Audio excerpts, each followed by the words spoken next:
जय मसीह, हार्दिक स्वागत छ क्रिसमस सन्दर्भ कार्यक्रमको यो नौलो श्रृङ्खलामा। दर्शकबिन, तपाईँ उपहार अनलाइन टिभी हेर्दै हुनुहुन्छ। विभिन्न व्यक्तित्वहरूसँग हामीले क्रिसमसको सन्दर्भ पारेर यो संवाद गरिराखेका छौँ। आज यसै क्रममा हुनुहुन्छ हामीसँग एनसीएस अथवा नेपाल क्रिस्चियन समाजका महासचिव डेलीराम पौडेलजी हुनुहुन्छ। आज हामी उहाँसँग विशेष गरी यो कोभिड-19 को महामारीले नेपालमा मात्र होइन, संसारभरि चर्चहरूको ढोका बन्द भएको अवस्था छ। यही अवस्थामा नेपालमा हामीले यो क्रिसमसलाई कसरी मनाउन सक्छौँ, सामूहिक रूपमा अथवा भर्चुअल रूपमा? क्रिसमसलाई यस्तो अवस्थामा कसरी मनाउँदाखेरि अर्थपूर्ण हुन सक्छ र कोरोना भाइरसको संक्रमण रोकिनबाट आफू बस्न सकिन्छ? यही सन्दर्भ पारेर आज हामी उहाँसँग यो संवाद गर्दैछौँ। यो सँगसँगै अब अहिले नेपालमा हेर्ने हो भने कल कारखाना, सपिङ मलहरू र छिटफुट रूपमा पार्टी प्यालेसहरू पनि खुलिराखेको अवस्थामा धार्मिक स्थलहरू खोल्नुपर्छ या खोल्नु पर्दैन? के समय आएको? संक्रमण दिन प्रतिदिन बढिराखेको अवस्था छ, तर सडकमा र बजारमा हेर्ने हो भने मानिसहरूको घुइँचो चहल पहल त्यत्तिकै बाक्लिएको छ। यस्तो अवस्थामा धार्मिक स्थलहरू कतिसम्म बन्द गरिराख्ने सरकारको आफ्नो दायित्व मात्रै हो कि धार्मिक स्थलको मर्मलाई बुझ्दै, विभिन्न धर्मावलम्बीहरूको मर्मलाई बुझ्दै चर्च, मस्जिद, गुम्बाहरू अथवा मन्दिरलाई अब खोल्ने समय आएको, सामूहिक रूपमा आराधना गर्ने समय आएको, यसलाई कसरी गर्दा बुद्धिमानी हुन सक्छ? आज हामी यिनी विषयमा पनि उहाँसँग यो संवाद गर्नेछौँ। आउनुहोस्, एनसीएस नेपालका महासचिव डेलीराम पौडेलज्यूलाई हामी कार्यक्रममा स्वागत गर्न चाहन्छौँ। पास्टर डेलीराम पौडेलज्यू, यहाँलाई कार्यक्रममा स्वागत छ। धन्यवाद। अहिले क्रिसमसको माहौल सिर्जना भइराखेको छ यतिखेर, अनि संसार यतिखेर कोभिड-19 को यो संक्रमणले आक्रान्त पनि बढिराखेको अवस्थामा छ। यतिखेर क्रिसमस पनि मनाउनु छ, यसो ख्रिस्टको जन्मोत्सवलाई पनि मनाउनु छ। यो अवस्थामा चाहिँ तपाईँ व्यक्तिगत तौरले अहिले क्रिसमस मनाउने तयारी तपाईँ अथवा तपाईँको परिवारले कसरी गरिराख्नु भएको छ? अब अहिले धेरै कुरा त अनलाइनबाट भइराखेको छ। यो चाहिँ अरू वर्षहरूभन्दा बोल्न नसक्ने ठाउँमा बोल्न पाउने अवस्था छ र जान नपाउने ठाउँमा चाहिँ जान पाउने अवस्था छ। यो एक प्रकारले हेर्ने भने हाम्रो लागि मौकाको कुरा। यो वालभन्दा बाहिर गएर, चर्चको चारदिवारभन्दा बाहिर गएर क्रिसमस मनाउने र सोसियल मिडियाको प्रयोगद्वारा धेरै कुरा भइराखेको छ। मेरो व्यक्तिगत परिवारमा अब हामी परिवार पनि जुम्मा सङ्गति गरिरहेको छौँ कति कुराहरू। त्यसले गर्दा अहिले चाहिँ प्रायः जसो केही ठाउँमा बाहेक म चाहिँ आफ्नो स्वास्थ्यको कारणले पनि बढी बाहिर गइराखेको छैन र अनलाइनद्वारा कसरी हुन्छ मनाउने कोसिस गर्दैछौँ। यो हाम्रो लागि न्यू नर्मल भन्छन् के अरे, न्यू नर्मल भएको छ। यही अवस्थामा वास्तवमा यो क्रिसमस के हो भनेर मैले एकदमै साधारण प्रश्न यहाँलाई गरेँ। यो प्रश्न किन पनि गर्नुपर्छ जस्तो लाग्छ। अहिले सडकमा अथवा बजारमा हेर्ने जुन खालको क्रिसमसको चहल पहल छ, त्यसले क्रिसमसको साँचो अर्थलाई एकदमै बिगारिराखेको हामीले देखिराखेका छौँ। अब क्रिसमस चाहिँ यो यसुलाई विश्वास गरिसकेकाहरूको लागि चाहिँ यो मुक्तिको उमङ्ग हो। मुक्ति पाएको कारणले गर्दा रमाउने कुरा, मुक्तिको उमङ्ग र सम्झने कुरा, यसुको जन्म सम्झने कुरा, परिवारमा मिलापको कुरा, एकअर्कामा रमाउने कुरा हो। र यसको ठुलो अर्को पक्ष चाहिँ सुसमाचार हो। सुसमाचार नसुनेकाहरूको लागि मौका। यो चाहिँ हामीले भित्र मनाएर मुक्तिको उमङ्ग लिएर बाहिर चाहिँ नसुनेकाहरूलाई सुनाउने हाम्रो लागि नि मौका। त्योभन्दा पनि फाइदा त नसुनेकाहरूको लागि सुन्न पाउने मौका। यो चाहिँ हामीले बिर्सन नहुने कुरा। भित्र मुक्तिको उमङ्ग, बाहिर चाहिँ बाहिरकाहरूको लागि सुसमाचार सुन्ने मौका। यो अवस्थामा चाहिँ क्रिसमसलाई कसरी मनाउनुपर्छ भन्ने लाग्छ? तपाईँको सुझाव सल्लाह के छ आम नेपाली भाषी चर्चहरूलाई? किन यो त नेपालको मात्र कुरा होइन, संसारभरिको कुरा हो। संसारभरि नेपाली भाषी चर्चहरू छन्। अब यो समयमा हामीहरूले यो सुरक्षाको कुरा त हाम्रै लागि हो। अब यो कोभिड पहिलाको जस्तो पेन्डेमिक चाहिँ छैन, अब होइन भन्ने कुरा भयो। तर पनि यो अवस्थामा हाम्रो आफ्नै स्वास्थ्यको लागि र एकअर्काको लागि चाहिँ घर घरमा सानो झुन्डमा परिवारमा सुरक्षित प्रकारले मनाउने सम्भव भयो भने सोसियल मिडियाको ठिक प्रकारले सदुपयोग गरेर हामीले मनाउन सक्यौँ भने चाहिँ राम्रो हुन्छ र एकअर्कामा गिफ्ट एक्सचेन्ज गर्न सकिन्छ र आफ्नो वरिपरिका छिमेकीहरूलाई सेवा पुर्याउन सकिन्छ र गरिब दुखीहरूलाई सहायता गर्न सकिन्छ। क्रिसमस वास्तवमा हाम्रो लागि भन्दा पनि अरूको लागि भएको कारणले गर्दा यो क्रिसमसमा म कसरी अरूको लागि आशिषित हुन सक्छु भन्ने प्रकारको योजना राखेर हामीले मनायौँ भने क्रिसमस चाहिँ ज्यादै आशिषित हुन्छ। यो क्रिसमस चाहिँ हामीले पनि मनायौँ भन्ने विषयमा ज्यादै आशिषित हुन्छ। अब अहिले हामीले गर्दै गरेको कुराभन्दा यो नौलो भइराखेको छ। मैले र धेरैजनालाई न्यू नर्मल भन्ने एउटा कुरा गरेका छौँ। यो नयाँ हो तर नर्मल भइसक्यो। कसरी हामीले घर घरमा मुक्तिको उमङ्गको साटासाट गर्ने र मुक्ति नपाएकाहरूको लागि कसरी उनीहरूले पनि मौका पाउने अवसर हामीले सिर्जना गर्ने भन्ने कुरा हामीले राम्रोसँग सोच्यौँ भने चाहिँ हामी पनि आशिषित हुन्छौँ र अरू पनि हाम्रा छिमेकी र गाह्रो अप्ठ्यारो दुःखमा भएका व्यक्तिहरू पनि आशिषित हुन्छन् भन्ने चाहिँ अब मेरो व्यक्तिगत विचार। गत वर्षमा हेर्ने हो भने एनसिएस र एनसिएफ सामूहिक रूपमा चाहिँ क्रिसमस मनाइराखेको हामीले देखिराखेका थियौँ। यो वर्ष के छ, कसरी एनसिएसले क्रिसमसलाई मनाउँदैछ? यो वर्ष पनि हामीले त्यही अभियानमा यो आउने डिसेम्बरको 21 तारिक पुस 6 गते जुम अनलाइनद्वारा गरौँ भनेर कोसिस गरिराखेका छौँ। यो सामूहिक रूपमा मनाए जस्तो एकअर्कालाई अङ्कमाल गरे जस्तो त हुँदैन, तर पनि यसले अर्को एउटा पक्ष लिन्छ जस्तो लाग्छ, जसले चाहिँ हामीले प्रत्येक वर्ष काठमाडौँमा मात्रै मनाइरहेका थियौँ भने यो वर्ष हामीले राष्ट्रव्यापी रूपमा र अन्तर्राष्ट्रिय डियास्पोरा सहित गरेर मनाउन कोसिस गरिरहेका छौँ र यसको फाइदा पनि भयो किनभने हामी चाहिँ काठमाडौँको सीमित व्यक्तिहरूबाट हामी अलिकति बाहिर देशभरि र विदेशमा भएका नेपाली प्रवासीहरूसँग पनि हामीले सँगै बसेर काम गर्ने जमर्को गरिरहेका छौँ र उहाँहरूको समय नजुत्ने प्रकारले सरसल्लाह गरेर कति ठाउँमा अलि बिहान हुन्छ, कति ठाउँमा मध्यरात हुन्छ, त्यस्तै हो। तर 5:30 बजेदेखि 7:30 बजेसम्म हामीले जुम अनलाइनद्वारा गर्ने विषयमा हामीले कुरा गरेका छौँ। त्यसको लागि तयारी भइरहेको छ। त्यसले भर्चुअल रूपमा एनसिएसले यसपालि संसारभरिका नेपाली डिएस्पोरालाई समेटेर क्रिसमस मनाउने तयारी गरिराखेको छ। 21 डिसेम्बर भन्नुभयो। 21 डिसेम्बरमा अनि जोसुकै सहभागी हुन सक्छन्? हजुर, सबैजना सहभागी हुन सक्ने प्रकारले हामीले त्यो गर्दैछौँ। त्यसो भए एउटा यो कोभिड-19ले विशेष गरी नेपाली भाषी चर्चहरूलाई अथवा संसारभरिका कुनै पनि चर्चहरूलाई एउटा नयाँ सङ्गति गर्ने तौर तरिकाको एउटा नौलो आयाममा लिँदैछ भन्दा मैले ठिक भन्दैछु? यसले गर्दा आत्मिक मण्डलीको आत्मिक जागृति, अगुवापनमा वृद्धि, चेलापनमा वृद्धि, विकासमा चाहिँ कस्तो खालको भूमिका खेलिराखेका यहाँले यो 1 वर्षमा महसुस गर्नुभयो? यो सबै कुरालाई नेगेटिभ र पोजिटिभ पर्सपेक्टिभबाट हामीले हेऱ्यौँ भने दुवै कुरा पाउँछौँ। अब एउटा कुरा त अब हामी नेपालमा बसेर अहिले सारा संसारमा पुगिरहेका छौँ। न हामीलाई भिसाको आवश्यकता छ, न हामीलाई पैसाको आवश्यकता छ। अब अहिले नै तपाईँ र म बसेर यहाँ संसारमा पुगेका छौँ यो मिडिया मार्फत। र अर्को कुरा चाहिँ जुम मार्फत पनि हामीले आम्ने सामने भएर बोलिरहेका छौँ। धेरै ठाउँहरूमा मैले पनि धेरै मण्डलीहरूमा, संसारका धेरै मण्डलीहरूमा बोल्ने मौका पाएँ। अझै धेरैजनाले बोलाइरहनु भएको छ र त्यो एउटालाई हाम्रो लागि एउटा सकारात्मक कुरा हो र आफूलाई मनमा लागेका कुराहरू चाहिँ सिधै आम्ने सामने जस्तै भएर जुम मार्फत हामीले बोल्न पाएका छौँ। त्यो चाहिँ यसको पोजिटिभ पक्ष हो। र धेरै शिक्षाका कुराहरू पनि धेरैजनाले आफ्नो मनमा लागेका शिक्षाहरू विभिन्न प्रकारका तालिम माध्यमद्वारा र जुम माध्यमद्वारा गर्न सकिएको छ। पहिला मिडिया चाहिँ धनीहरूको लागि थियो भन्ने थियो, अहिले मिडिया चाहिँ सबैको लागि भएको छ, घर घरमा छ। त्यस कारण यो चाहिँ हाम्रो लागि यो धेरै कुरा छन् फाइदाको कुरा।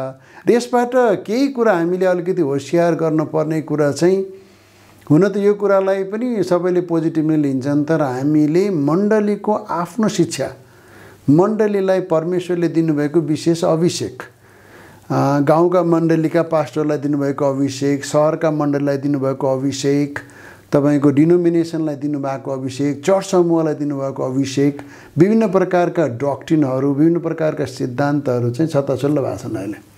यो भनेको चाहिँ अब यो कहाँ कसको शिक्षा कसले कहाँ सुनिरहेछ, कस्तो प्रकारको टिचिङ आइरहेछ भन्ने विषय चाहिँ यो बडा अप्ठ्यारो कुरो छ। अब यो चर्च एकचोटि खुलेपछि चर्च अलिकति एउटा कन्फ्युजनमा आउँछ जस्तो मलाई लाग्छ। किनभने अब कतिले त गुमराहमा बस्यो त्यो ठिक भयो भन्ने पनि होला, र सबै संसारभरिका मानिसहरूलाई दिएको रेभेलेसन एउटै छैन, फरक फरक छ। अनि फरक फरक प्रकारले जुम र अनलाइन मार्फत आएका शिक्षाहरू चर्चभित्र पसेका छन्।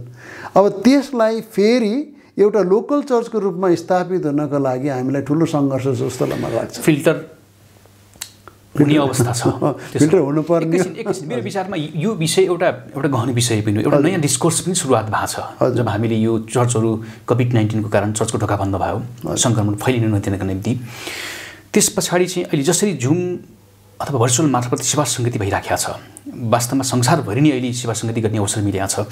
यसको एउटा नयाँ डिस्कोर्स सुरुवात भएको जस्तो लाग्छ। यो विषयमा कुनै दिन एउटै कार्यक्रम, एउटा विशेष कार्यक्रम बनाएर हामीले छलफल गर्नुपर्छ जस्तो लाग्छ तपाईँ समक्ष। फेरि हामी विषयवस्तुमा जाउँ। अनि विशेष गरी यो अघि यहाँले क्रिसमस मनाउने कुरा गर्नुभयो। अब हामीले क्रिसमस चाहिँ अब हाम्रो लागि होइन, यो सुसमाचारको एउटा उत्सवको रूपमा यहाँले संज्ञा दिनुभएको थियो, अनि सुन्न पाउने अथवा सुनाउने अवसर पनि हो भनेर भन्नुभएको थियो। तर संविधानको धारा 26ले धार्मिक स्वतन्त्रताको हकको सुरक्षाको ग्यारेन्टी गरेको छ। त्यस पछाडि केही ऐन नियमहरूले अङ्कुश लगाउने कोसिस गरेको छ। अब पहिलाको जस्तो भनेको यो 72 साल पछाडि जब हामीले नयाँ संविधान पायौँ, त्यस पछाडि निर्माण भएको अहिलेको यो नेकपाको बहुमतको सरकारले क्रिसमसलाई कटौती गरेर क्रिस्चियनहरूमा मात्र सीमित गरिदियो। जबकि लोकतन्त्र गणतन्त्र बहुमतको सरकार भइसके पछाडि अबको सरकारले धार्मिक स्वतन्त्रताको ग्यारेन्टी गर्ला।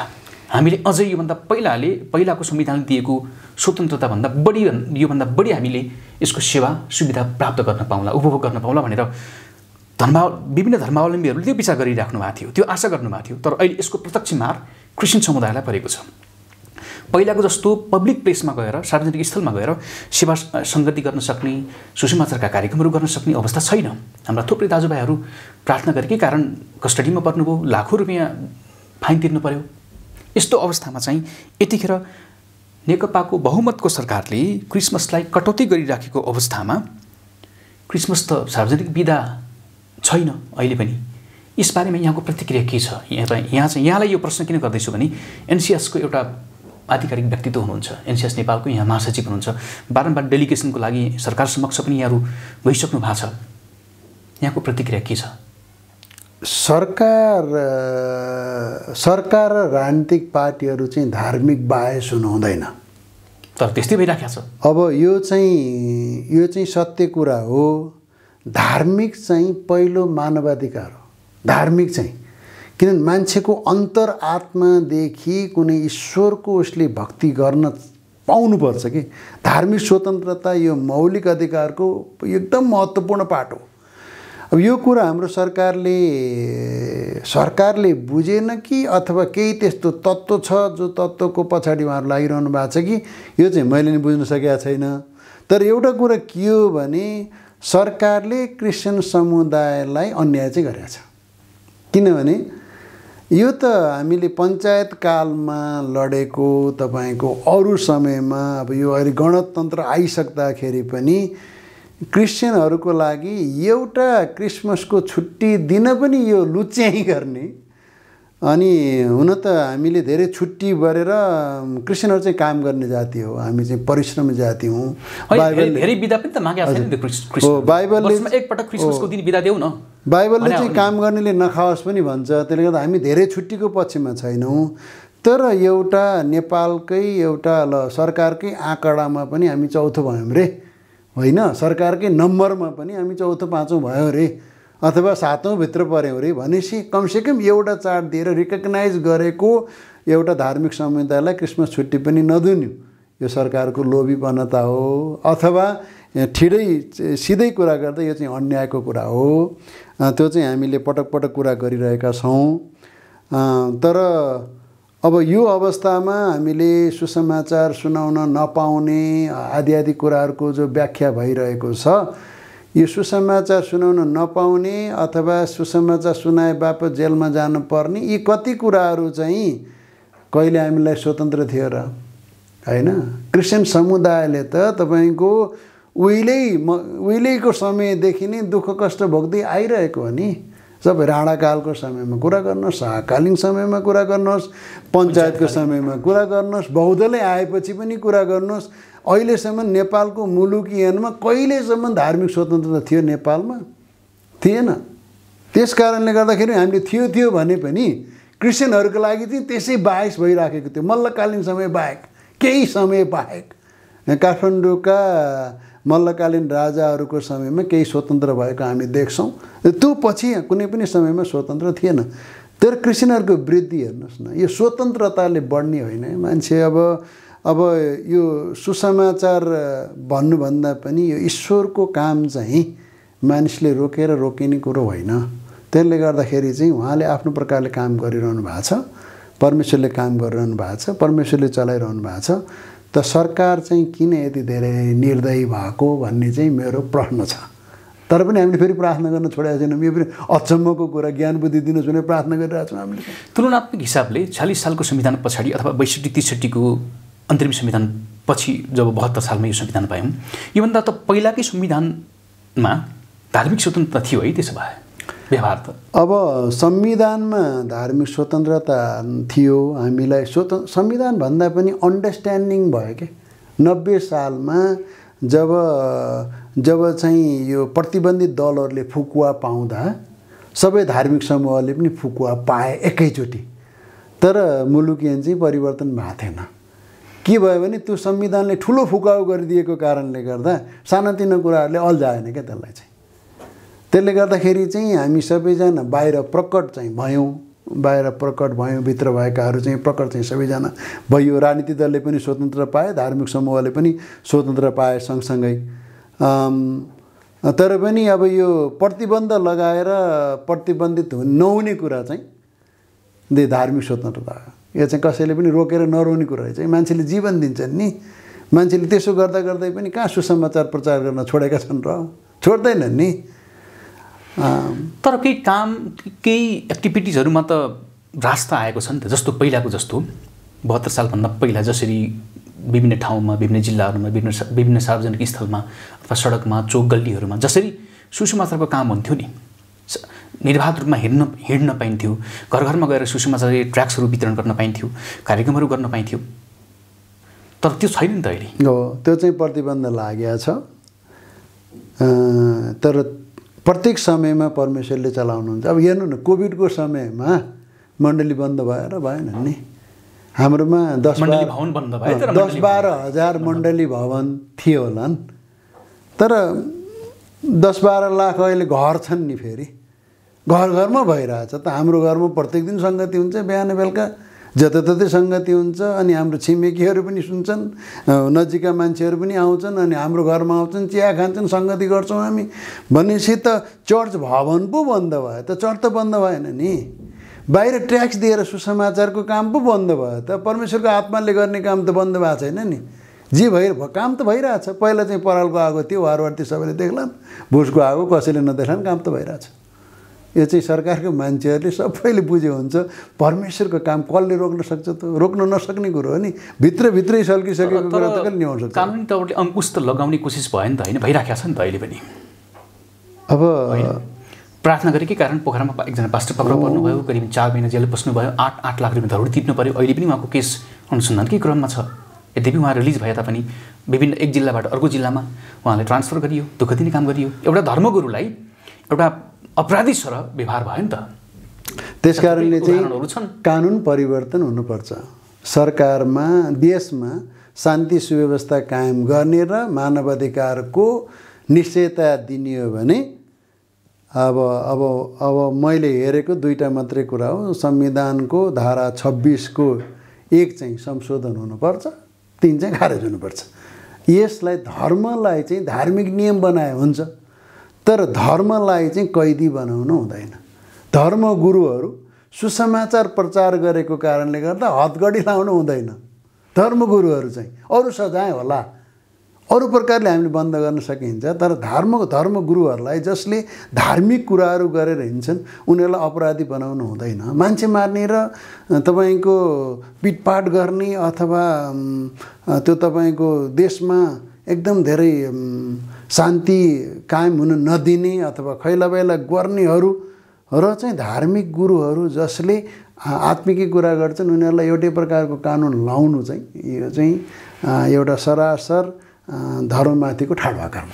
सत्तासीन पार्टीका नेताहरूले देशको अथवा संविधानको कानुन नीति नियम मिचेर उनीहरूले आफ्नो फाइदाको लागि पार्टीको फाइदाको लागि जे पनि गर्नुहुन्छ।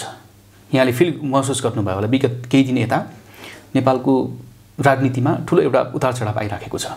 उहाँहरूले चाहिँ जे पनि गर्न हुने, तर एउटा कुनै व्यक्तिले एउटा धर्मगुरुले प्रार्थना समेत गर्न नपाउने। किन यो जहिले पनि यो जब व्यक्तिहरू मानिसहरू नेताहरू सत्तामा पुग्छन् किन यो जहिले पनि नेपालमा चाहिँ क्रिस्चियन समुदायलाई यति धेरै टाढो बनाइन्छ? अब किन धार्मिक गुरुदेखि विशेष गरी क्रिस्चियन धर्मावलम्बीहरूदेखि किन नेताहरू त्यति डराइरहन्छन्?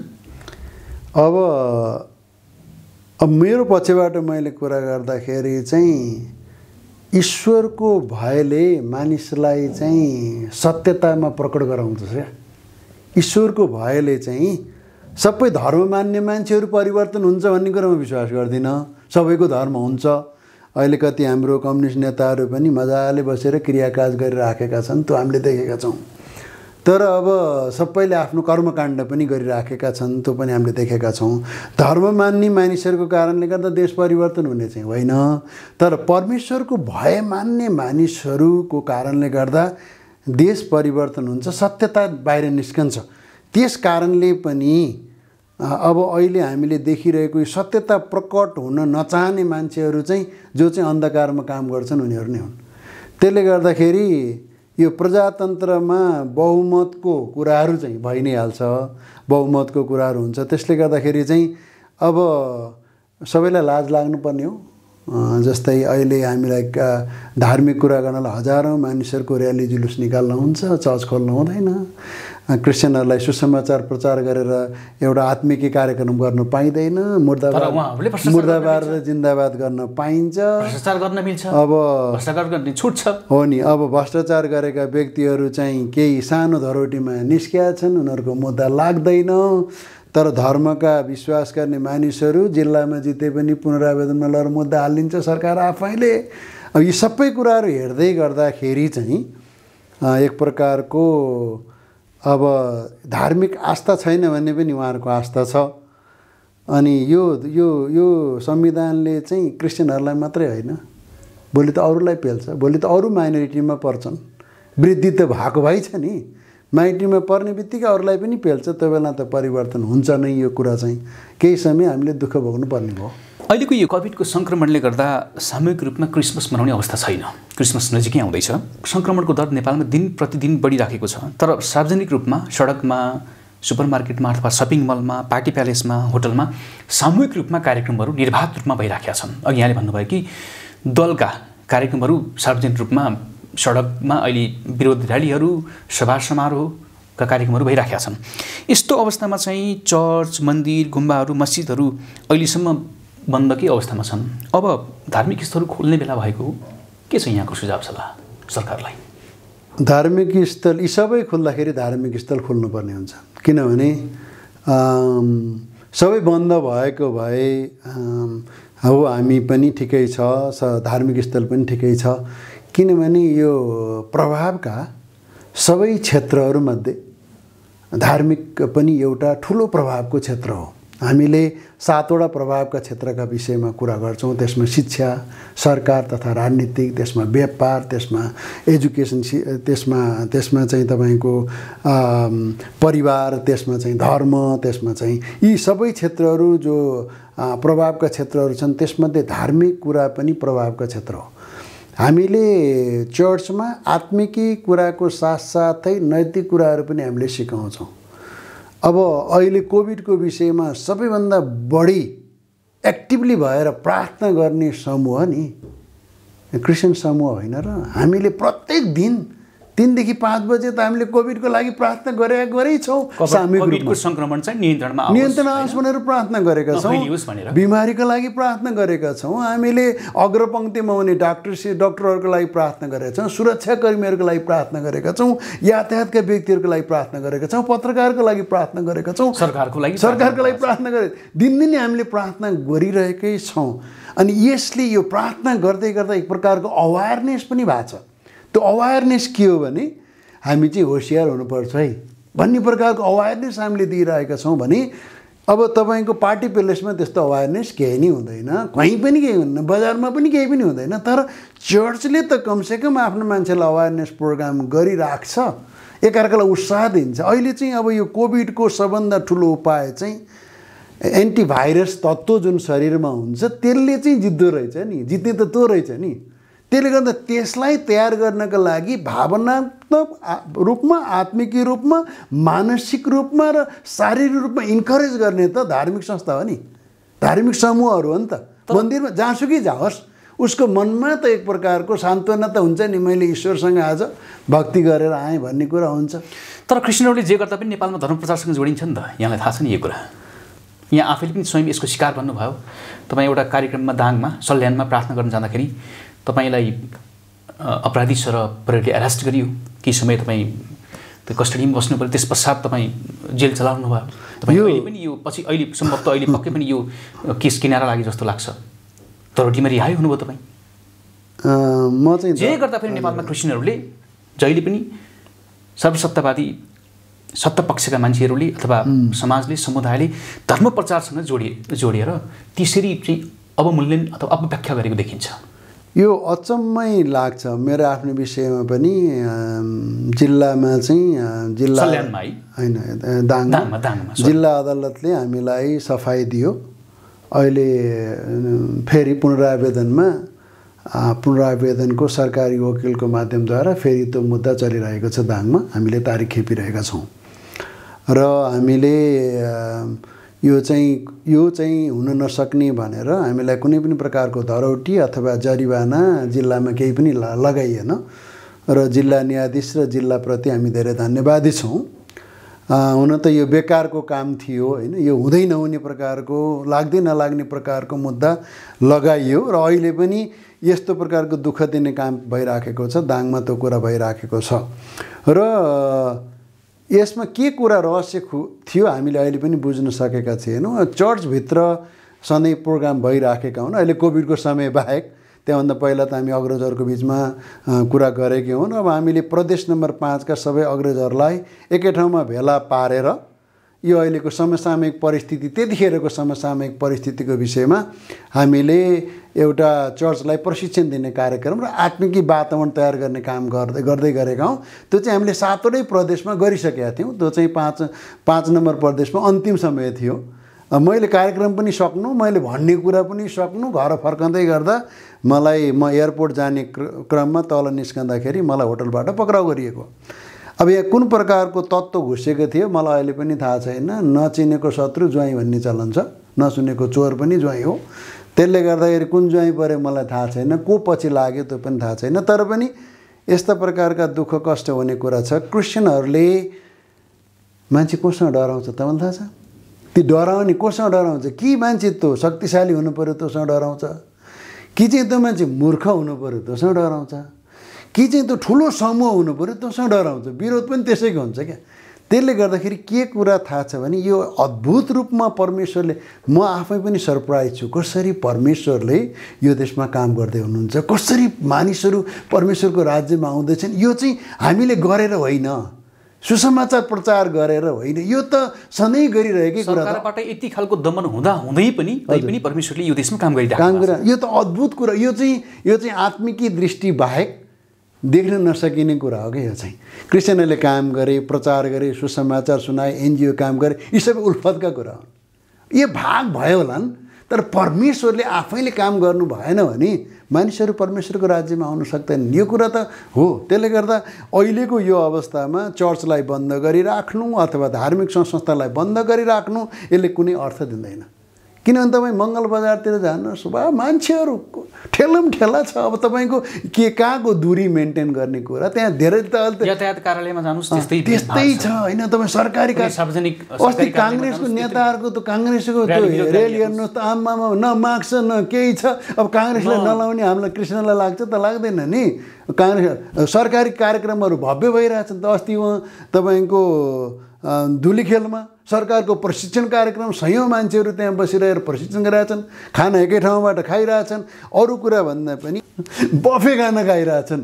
बफे खाना खाँदाखेरि सबैले त्यही डाडु चलाउने होइन, सबैले त्यही डाडु चलाउने होइन। फेरि सबै खानामा मासु हुन्छ, फेर्नुहोस् मासु भएपछि हात लाउनुपर्छ। चम्चाले खायो त नि, तर मासु भएपछि हात लाउनुपर्छ भनेपछि त्यही कपमा पानी त्यही चाहिँ जगले हालिरहेछन् भनेपछि सङ्क्रमण फैलिने कुरा स्टिलमा छ। सुर्खेतमा केही समय अगाडि लकडाउनकै अवस्थामा चाहिँ दुईजना पास्टरहरू अहिले पनि भनेको पक्राउ पर्नुभयो। अहिले पनि उहाँको केस चलिराखेको छ। चर्चमा प्रार्थना गरेकै कारण उहाँहरू पनि यस्तो अवस्था छ। उहाँहरू चाहिँ अब अहिले अगुवाहरू बसेर अब यस्तो परिस्थितिमा के गर्ने भनेर एउटा चर्चमा कुरा भइरहेछ। सङ्गति पनि होइन किनभने क्रिस्चियनहरू त अगुवाहरूबाट सुन्न चाहन्छन् नि। विश्वासीहरू एक्लै एक्लै निर्णय गर्ने कुरा होइन नि त। अब ओलीजीले एक्लै गरे जस्तो हामीले गर्न मिल्दैन। हाम्रो त समूह हुन्छ। समूहमा कुरा गर्दा के गर्ने त यो अवस्थामा भनेर एउटा चर्चमा त्यसरी कुरा भएको। अर्को चर्चमा चाहिँ पास्टर चाहिँ आफ्नो घरबाट चर्चमा त्यहाँ भित्रै बसेका मान्छेहरू के कसो हुँदैछन् भनेर जाँदाखेरि चाहिँ बाहिरबाट मानिसहरू ढोका ढकढक्याए के गरे हाम्रो चर्च बन्द छ भनेर भन्दाखेरि पुलिसमाथि दुर्व्यवहार गर्यो भनेर उहाँलाई लिएर गएर सिडिओमा लगेर थुनियो र अहिले पनि आउने जाने कुराहरू भइरहेछ। अब यस्तो प्रकारको अवस्था छ। त्यसले गर्दा क्रिस्चियनहरूले गर्दा जे पनि नराम्रो हुने, क्रिस्चियनहरूले सुरु गरेको एनजिओ सुरु गर्दा जे पनि नराम्रो हुने, क्रिस्चियनहरूले गरिब दुखीहरूलाई लुगा बाँध्दा पनि नराम्रो हुने, बाढी पहिरोलाई दिँदा नराम्रो हुने, कोभिड लागेका मान्छेलाई सहायता गर्दा नराम्रो हुने, धर्मप्रचारसँग जोड्ने, अरूले चाहिँ शङ्खै फुकेर जाँदा नि केही नहुने, अरूले केही गर्दा नि केही नि नहुने, अरूले सबै कुरा मिचे पनि केही नि नहुने। त्यसो भए यही अवस्थामा चर्चहरू खोल्नुपर्छ कि खोल्नु पर्दैन? यहाँको मान्यता के छ? होइन, चर्च खोल्ने मेरो व्यक्तिगत र एनसिएसले पनि हामीले के कुरा गरेका छौँ भने चर्च हामीले खोलौँ, चर्चमा हामीले दूरी मेन्टेन गरौँ, हामी होसियार बसौँ, मास्क लगाउँ, सेनिटाइजर लगाउँ, हात धोउँ, सरकारले राखिदिनु भएको मापदण्ड हामी कोसिस गरौँ। अहिले तपाईँहरूमा यसरी बसिरहेका छौँ, सर्ने भए हामी पनि के हुन्छ होइन। त्यसले गर्दाखेरि चाहिँ दूरी मेन्टेन गरेर सरकारले राखिदिनु भएको मापदण्डलाई प्रयोग गरेर हामीले सङ्गति र प्रार्थना गर्नुपर्छ। मैले विश्वास गरेको परमेश्वरले भन्नुभएको कुरा, उहाँको वचनमा भन्नुभएको कुरा यही हो। यदि मेरो नाउँ दिएको प्रजाले आफैलाई नम्र पारेर आफ्ना र देशको पापबाट पश्चाताप गर्छ र अधर्मबाट फर्केर उहाँतिर आउँछ भने उहाँको दृष्टि हामीमा रहन्छ, उहाँको आँखा हामीमा रहन्छ, उहाँको कान हामीतिर हुन्छ र उहाँले हाम्रो अपराधहरू क्षमा गर्नुहुन्छ, हाम्रो देशलाई निको पार्नुहुन्छ भन्ने वचनको साथ हामीले प्रार्थना गरेका छौँ। परमेश्वरले नै गर्नुहुन्छ। सर्वशक्तिमान परमेश्वरको शक्तिद्वारा केही हुन्छ भन्ने हाम्रो कुरा छ। अब यही भनेकै आधारमा चाहिँ अफवाह फैलायो भन्ने कुरा नि आएको छ। अब भन्ने कुरा आउने कुरा आउँछ। हेर्नुहोस्, अब धामीले ढ्याङ्ग्रो ठटाइराखेको छ, पण्डितले पूजा गराइरहेको छ, कसैले पञ्चौली दिइराखेको छ, कसैले प्रार्थना गरिराखेको छ, कसैले केही धुप हालिरहेको छ, कसैले के गरिरहेको छ, धेरै प्रकारका कुरा भइराखेका छन्। हाम्रो प्रधानमन्त्रीलाई पनि थुन्न पर्ने, उहाँले बेसार पानी खायो भने निको हुन्छ भने, सुगर हो र बेसार पानी खाएर निको हो नि, अब घट्ने के हो नि, अब होला पनि होइन, केही त फाइदा होला। अब उहाँले पनि अफवाह फैलाइदिनु केही हुन्न। प्रधानमन्त्रीले भनेको कुरा नि के अरे बेसार पानी खानुहोस्, हाच्छिउ गरेर उडाइदिनुहोस् भनेर उहाँले भन्नुभएको कुरा हो। उहाँ त अफवाह हो नि त। डक्टरहरूले त त्यसलाई हाच्छिउ गरेर उडाएर उठ्दैन नि त होइन। त्यसले गर्दा अफवाह फैलाउने हो नि त, सबैलाई लाग्छ। अब कसैको कुरामा पनि जस्तै अब म जेल पर्दाखेरि पत्रकारहरूले अफवाह फैलाए, धर्मप्रचार गरेको आरोपमा दिल्लीरामलाई पक्राउ गरिएको छ। अनि त्यसपछि उनीहरूले सबैलाई भनिसकेपछि दिल्लीराम चाहिँ धर्मप्रचारमा यसो गर्यो, सबैले पैसा बाँड्यो, के गर्यो। अब तिनीहरूले नै अफवाह फैलाएको। अब अदालतले चाहिँ दिल्लीरामले गरेको होइन यस्तो भनेर प्रमाणित गरिसकेपछि अफवाह फैलाउनलाई कारवाही हुनुपर्छ पर्दैन भन्न खोजेको केशवको कुरामा। अफवाह फैलाउने कुरा चाहिँ अफवाह फैलाउनु त केशवले गरे होइन त केशवले त प्रवचन दिएको अफवाह फैलाउनु त कसले गरे नि युट्युबरले गरेको भिडियो काटेर के गरेर गरेको तिनलाई होइन पक्राउनु पर्ने अफवाह भनेको त्यो हो नि त अफवाह भनेको नहुँदो कुराको उसले त भनेकै हो भनेको छ त उसले त मैले त प्रचार गरेकै हुँ तर मेरो प्रचार चाहिँ पुरै सुनिएको भए राम्रो हुन्थ्यो अलिअलि तपाईँले सुनेर बिग्रियो भनेको छ नि उसले भने अफवाह फैलाउनेहरूलाई त कारबाही त गर्नुपर्ने हो नि भनेपछि अफवाहको नाउँमा सोझा साझा मानिसहरूलाई अफवाह हुन्छ अरूलाई हुँदैन जे गर्दा पनि हुन्छ तर हामीले सरकारको नियम पालन गर्ने हो अरूले पालन गरेन भने हामीले पालन नगर्ने पनि होइन अरूले चोर्यो भने हामीले चोर्नु भएन अरूले झुटा कुरा बोल्यो भने हामीले झुटा कुरा बोल्नु भएन अरूले घुसका हामीले खानु भएन हामीले चाहिँ सकेसम्म देशको निम्ति असल नागरिक बनेर हामीले हिँड्ने हो तर त्यो हुँदै पनि सरकारको दृष्टिकोण कहिले कहिले सत्यतातिर पनि फर्कोस् भनेर हामीले प्रार्थना गरिरहेछौँ त्यसो भए यही अवस्थामा यो सङ्क्रमणको दरलाई रोक्नको निम्ति देशमा त बढिराखेको छ अहिले पछिल्लो समय निकै बढिराखेको छ देश नेपालमा यस्तो अवस्थामा चाहिँ झन् यो सङ्क्रमण रोकिनको निम्ति त क्रिस्चियन समुदायले चाहिँ सहयोग गर्नु पर्यो नि सरकारले किन चर्चहरू खोल्ने त्यसो भए होइन यो चर्चहरू बन्द गरेर सङ्क्रमण रोकिने हो भने हामीले 8-9 महिना बन्द गऱ्यौँ सरकारले लकडाउन गर्यो होइन मान्छे तस नस भयो रोगले भन्दा भोकले मान्छे मर्ने भए देशको आर्थिक अवस्था गयो अब यो चाहिँ त्यति धेरै सङ्क्रमणको कुरा होइन रहेछ यो छिटो सर्ने रोग चाहिँ हो रहेछ तर यसले चाहिँ मान्छेको ज्यान लैहाल्ने चाहिँ होइन रहेछ पर्सेन्टेजको आधारमा पनि थाहा भयो नि त हामीलाई त्यस कारणले गर्दाखेरि चाहिँ यसमा अलिकति दूरी कायम गरेर होसियार चाहिँ अपनाउनु पर्ने अब तपाईँको चर्चमा हप्ताको 1 दिन जाँदा तपाईँको कोरोना सर्ने मङ्गल बजारमा ठेला गर्दा नसर्ने होइन अथवा शुक्र मार्केटमा कर्मचारीहरू त एउटा कलम त्यहाँ राखिरहेको छ तपाईँ विचार गर्नुहोस् न यो सबैले त्यही कलमले सही गर्छ त्यहाँ त त्यही चलाउनु पर्छ त ब्याङ्कमा जानु त्यही कलम राखिदिएर त्यही कलम एउटा चर्च त्यस नसर्ने अब त्यो चर्चमा एकदम होसियार भएर मास्क लगाएर हामी सङ्गति गर्छौँ त भनिरहेछौँ त हामीले कोसिस गर्छौँ कहिले सुरु गर्ने त्यसो भए जहिले हामी सरकारलाई त पर्खन्छौँ सर हामी विद्रोही त हुन चाहँदैनौँ तर यही अवस्थामा त वचनमा फर्केर जाने हो भने त यस्तो सङ्कटको अवस्थामा त मण्डलीहरू झन् घोडामा आएर प्रार्थना गर्नुपर्ने समय होइन एकदम एक्ज्याक्टली हो तपाईँको युरोपमा जुन बेलामा तपाईँको यो युरोपियन फ्लूको समयमा हस्पिटलले पनि ट्रिट गर्न नमानेको बेलामा तपाईँको चर्चमा उपचार भएको थियो इतिहास हेरे हुन्छ नि चर्चमा अरूले कसैले मान्छे ल्याउन नपाएको बेलामा चर्च थियो कुष्ठरोगी भएको बेलामा कुष्ठरोगीहरूले डाँडा काटेर राखिदिएको बेलामा क्रिस्चियनहरूले गएर घरहरू बनाएर बसेर सङ्गत अहिले पनि कति हस्पिटलहरू हामी देख्छौँ त्यसलाई चाहिँ समाधान गर्ने चाहिँ क्रिस्चियनहरू थिए हामी सामाजिक सेवाको विरोधी होइन हामी चाहिँ यो रोग फैलिन नदिने कुरा होइन तपाईँले यो पनि थाहा छ कि हामीले यो जुन समयमा चाहिँ मध्यपश्चिममा एउटा ठुलो प्रकारको पखाला र झाडाबान्ताको जो प्रकोप भयो 11-12 सालतिर कति होला कोही नजाँदाखेरि क्रिस्चियनहरू हामीहरू चर्चमा पैसा उठाएर हेलिकप्टर लिएर गए होइन भनेपछि हामी चाहिँ उपचारकोदेखि पनि हामी उपचार पनि गराउँछौँ हस्पिटलमा विश्वास गर्छौँ मेडिकलमा विश्वास गर्छौँ अहिले विचार गर्नुहोस् क्रिस्चियनहरूलाई जति पनि दर्ता भएका एनजिओ छन् सबैलाई सरकारले सामाजिक काम गर्ने अनिवार्य बनाएको छ हामी सबैले गरिरहेछौँ त सामाजिक काम चाहिँ त्यो चाहिँ किन सामाजिक काम गर्यो भन्छ कि हामीलाई सरकारले गर भनेर गरे हो नि अनुमति दिएर गरे हो नि भनेपछि सामाजिक काम गर्न पनि क्रिस्चियनहरू तयार छन् सबै कुरामा तयार छन् भने त्यो प्रकारको रिसोर्स र त्यो प्रकारको ऊर्जा थपिने ठाउँ चाहिँ चर्च हो नि चर्चमा तपाईँ हामी भेटी उठाउँछौँ दशांश दिन्छौँ हामी सङ्गति गर्छौँ अनि त्यहाँ उत्पन्न भएको रुपियाँ पैसाले हामीले धेरै काम गर्न सक्छौँ नि त्यहीँबाट उत्पन्न हुन्छ कि त्यो एक प्रकारको इनर्जी उत्पन्न हुन्छ उत्साह उत्पन्न हुन्छ चर्चमा चाहिँ अब यो जुमबाट चाहिँ हामीले यो भर्चुअलबाट तपाईँको विचार गर्नुहोस् हामी उत्सव मनाउँथ्यौँ चर्चमा नाच्थ्यौँ उफ्रन्थ्यौँ तर अहिले हामी अल्छी भएको छौँ तपाईँ हेर्छौँ हेर्दा त्यो स्क्रिन हेर्दा कहिले त निन्द्रा पनि लाग्छ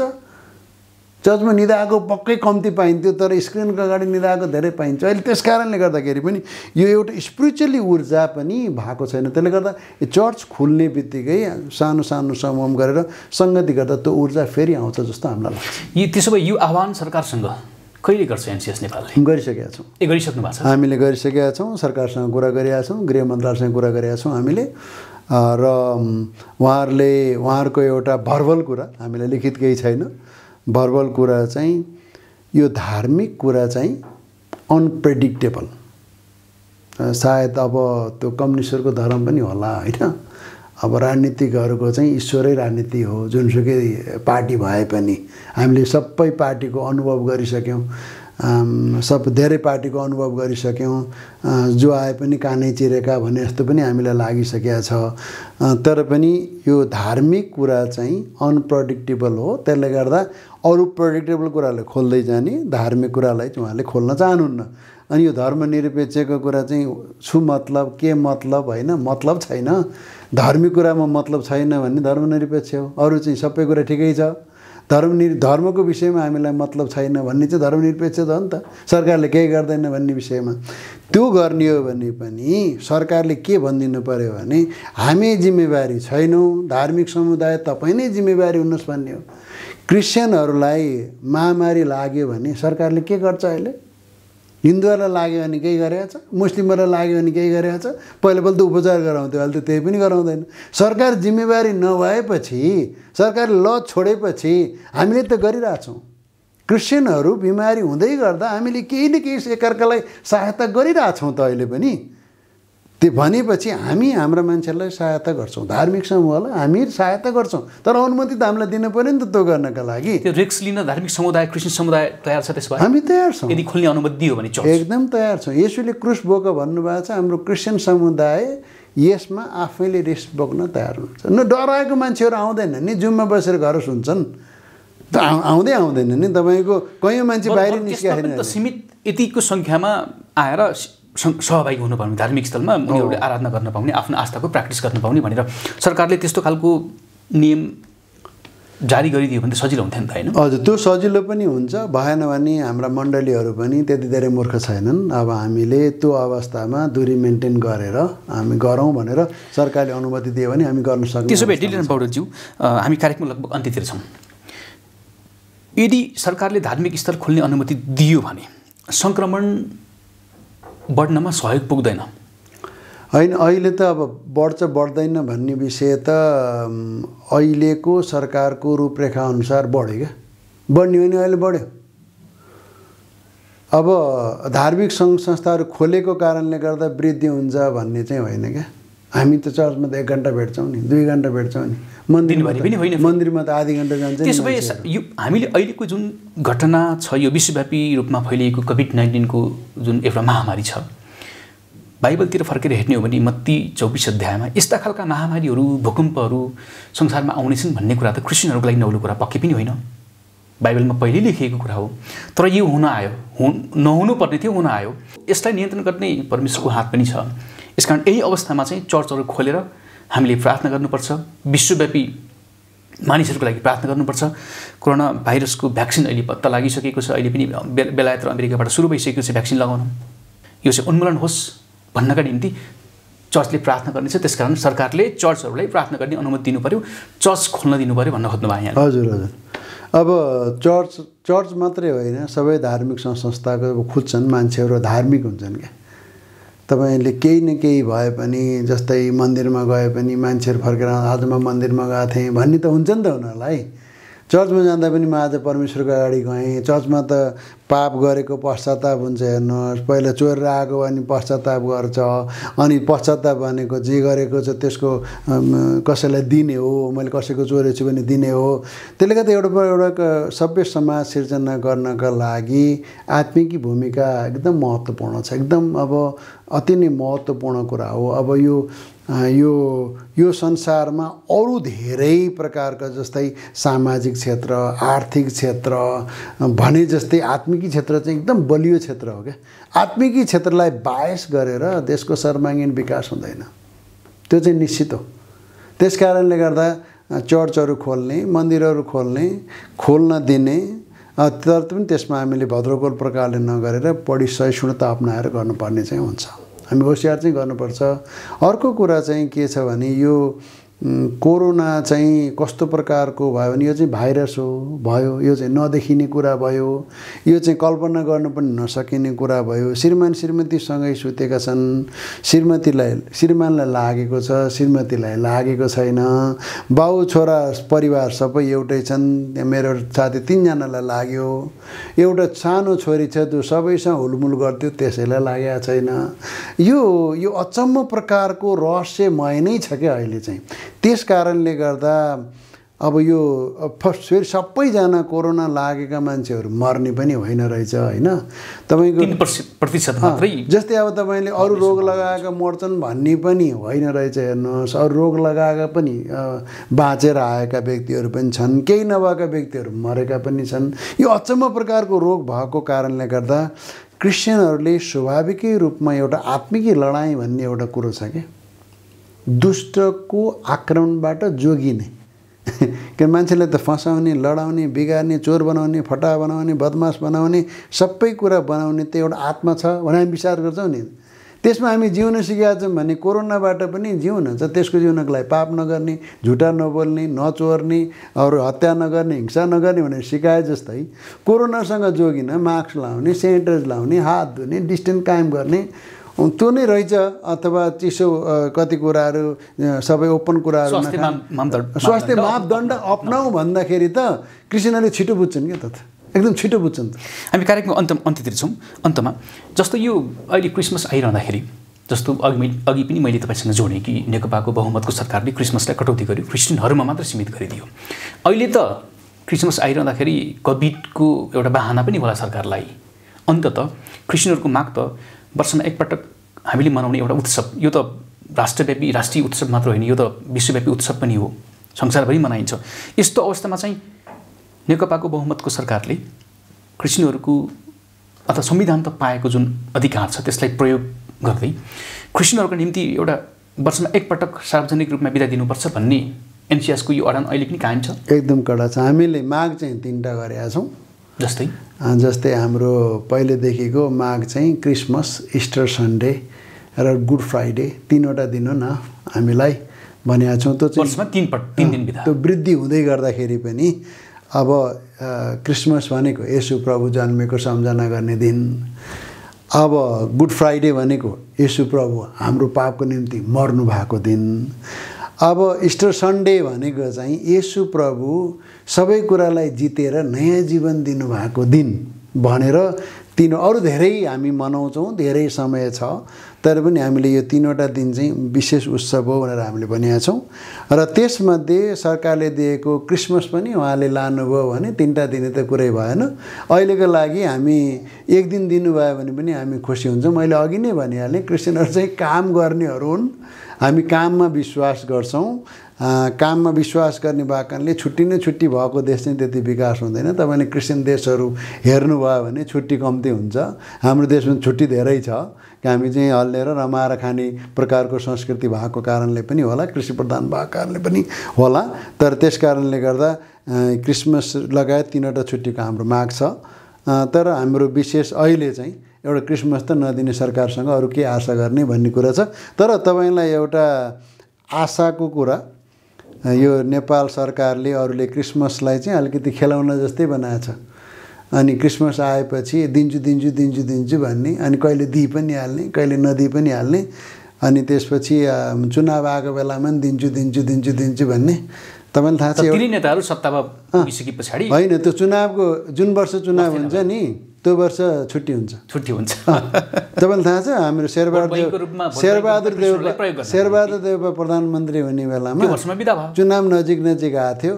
म पनि गएको थिएँ, महासङ्घहरू पनि गएको थिएँ, हाम्रो एनसिएफका पनि 2 जना कैलालीसँग पुगेर उहाँले भन्नुभयो। अनि उताबाट हुन्छ भन्नुभयो, यता घन्टी लाग्यो, क्रिसमस बिदा उतिखेरै भयो, लेखेर दिनुहोस् त चाहिँ हुन्छ भनेर मलाई भन्नुभयो, हामीलाई भन्नुभयो।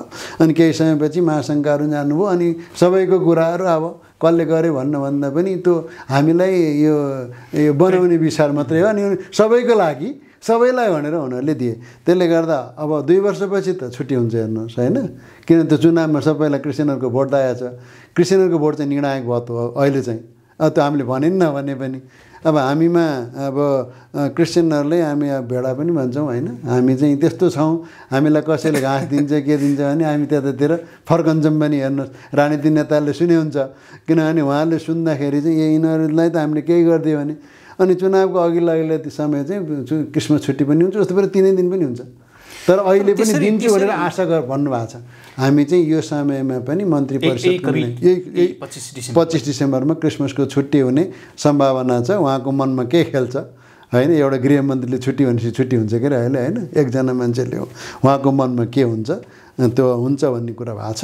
सायद त्यो छुट्टी पनि क्रिसमसको छुट्टी दिए तापनि त अर्थ त्यति नहोला नि। तर किनकि सामूहिक रूपमा धार्मिक स्थलहरू खोल्ने अनुमति सरकारले अहिलेसम्म दिइराखेको अवस्था छैन होइन। यो एक प्रकारको यो पहिचानको कुरा हो होइन, नदिनुभन्दा सरकारले पहिचान गर्नुपर्छ। पहिचान गरिएको हो नि त, राष्ट्रिय पर्वको रूपमा दिनु। नदिएको कुरा मागेको पनि होइन, हामीले दिएर उत्सव मनाइरहेको कुराहरू चाहिँ त्यति त नखोज्नु न हो। गणतन्त्र सरकारले अरू सबै खोसे पनि हामीलाई जो चाहिँ बहुदलवादी सरकार अथवा राजाको समयमा संवैधानिक राजा हुँदा दिएको अधिकार त त्यति त दिनु नि, अरू त हामीले के मागेको छौँ, त्यति मात्रै दिए भइहाल्यो नि। हामीलाई स्वतन्त्र भएर गर्न दिनु।